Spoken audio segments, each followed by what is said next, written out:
Hello everyone, I am the Coin Master here.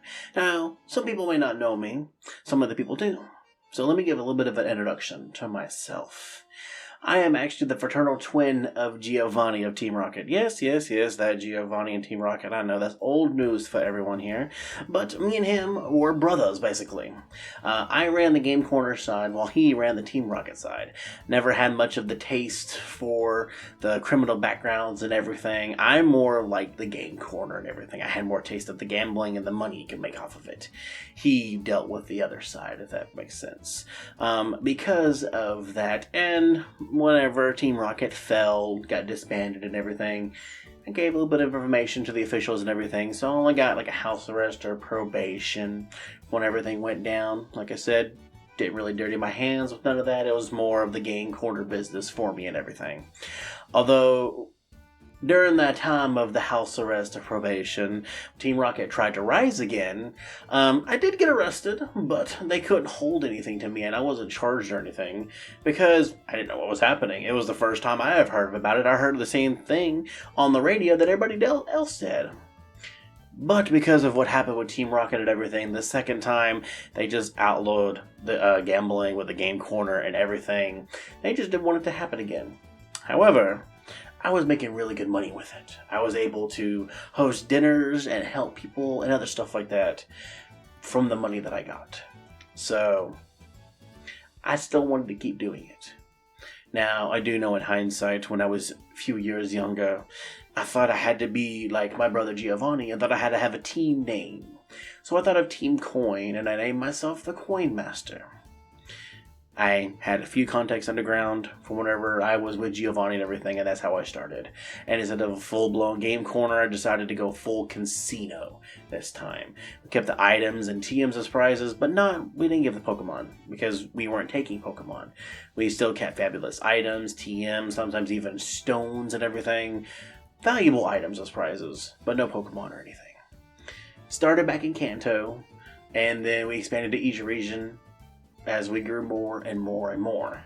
When we went to Alola, the casino wasn't really doing the best. However, I did learn of a weird thing in Johto that kind of happened, the Poke-Alathon.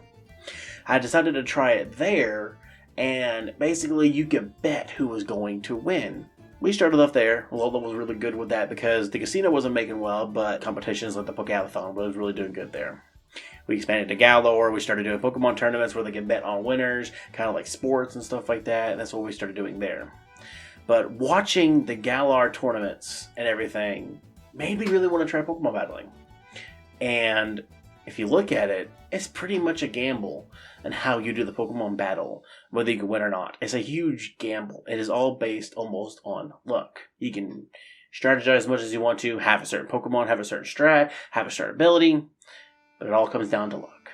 And I do like dealing with the chances of luck and everything. When we expanded to Paldea, I heard of battle leagues and everything other people did. And instead of letting my associates and my comrades and everything lead the operations in there while I focus more other areas, I decided to front this operation. Also try out some battle leagues too. Two of them I know we're doing is UBA and EBL. We are in the EBL Season 8, our debut for the Coin Master and Team Coin, and hopefully we'll be in for Season 3 of UBA. We have not fully decided yet that on everything, but we'll hopefully going to be in it. However, we do in the EBL do a snake draft, and this is the team that I managed to get for EBL Season 8. We have learned in the Team Coin of cores, type cores. You may know some of them. I decided to go with 3 cores. I have Dragon, Steel, and Fairy. They are my main core. They are one of the more better cores out within the whole thing. You can be offensive, you can be defensive, you can be support. From what I understand, they are very good. One of the main cores you want to do. The first member of the core is going to be Steel and is going to be Magnezone. We have named after Carlo Gambino, the Godfather, of course. Slow Pivotmon, good status utility, good scout, a good defensive wall. It's a very good Pokemon that I feel like is going to be very good for us. We have Hatterene next for our Fairy type. We have named after Griselda Blanco or Lad Manarina, or the Godmother in Spanish. She's a good special defensive wall. She has good stats utility. She's a late game breaker, and she's even got some hazard counters to her game.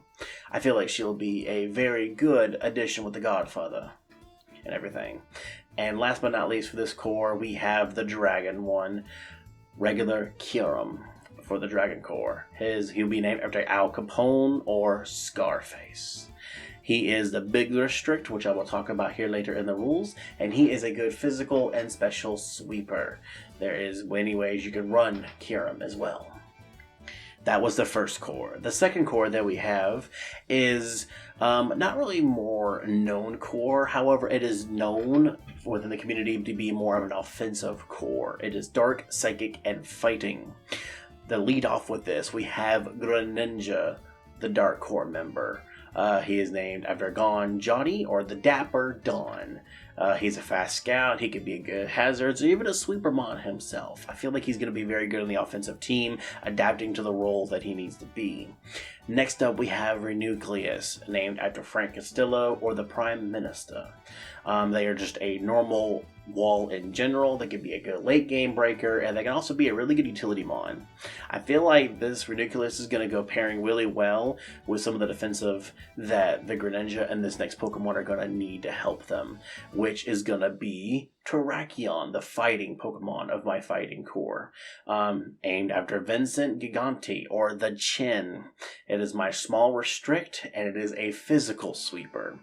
You will understand me talking about big restrict, small restrict. I will be explaining the more rules here in just a little bit. But we're going to be going across talking about the last core that we have. The more common cores. You see it every single time you are a trainer starting out in the region. The fire, water, and grass core. They are way more defensive than the other two. However, they can be offensive to a degree. Depends on how you run them. We have first Dondozo, the water member of the core, named after Tony Accardo, or Big Tuna. He's there to be a big physical wall, great physical attack. I believe he could do some setup. He has some great potential and everything. Next for the core, we have Torkoal, the fire type member, named after Mia Lansky, or the Accountant. Status utility, physical wall, hazards, setter, and you can also get rid of hazards. So he is going to be the good part. Dondozo's the muscle, Torkoal's going to be the brains. And then last one, we have Shaman Sky, named after Charles Lucenia, or Lucky. That is my other small restrict and a special sweeper. You have Dondozo, Torkoal, and Shaman Sky for that core, which I believe they all work really well with each other. Now, as we talked about the Pokemon, we have to talk about the league. EBL, Elite Battle League. The rule that they have is you battle in singles, not doubles. You have 9 Pokemon. You have to bring at least 1 Pokemon per season in a match. So if I use, for example, the Dragon Core and the Fire Water Grass Core 1 week, and then if I don't bring at least either the core or a member of the Dark Psychic Fighting Core by the time playoffs happens, I won't be qualified for playoffs. So we have to use at least 1 of each of the 9, at least 1 week per season.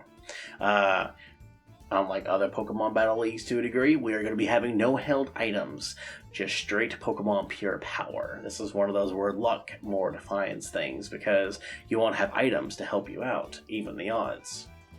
And as you've heard with me talking about Kiram, Terrakion, and Shaman Skyform, big restricts to small restricts, I can only bring 2 out of the 3 restricts. You can bring the big and then 1 of the small. I decided to do each of my small restricts as the main part of the cores, so then that way it would help me out with whatever battle strategy I decided to bring up.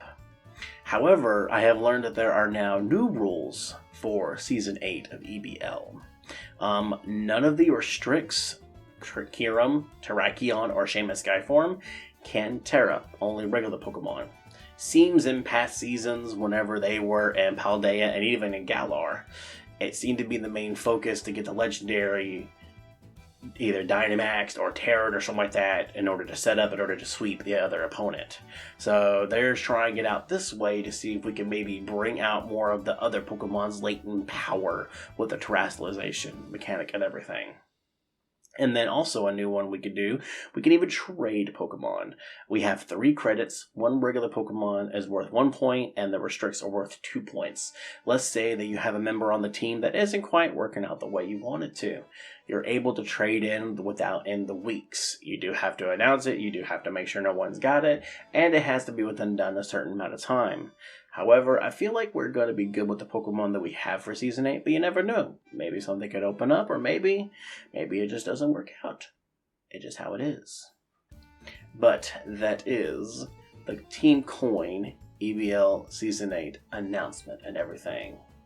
I do hope that you enjoy the Coin Master putting on a good show for you and showing you just how much luck can tide a battle in your favor or in your opponent's behavior.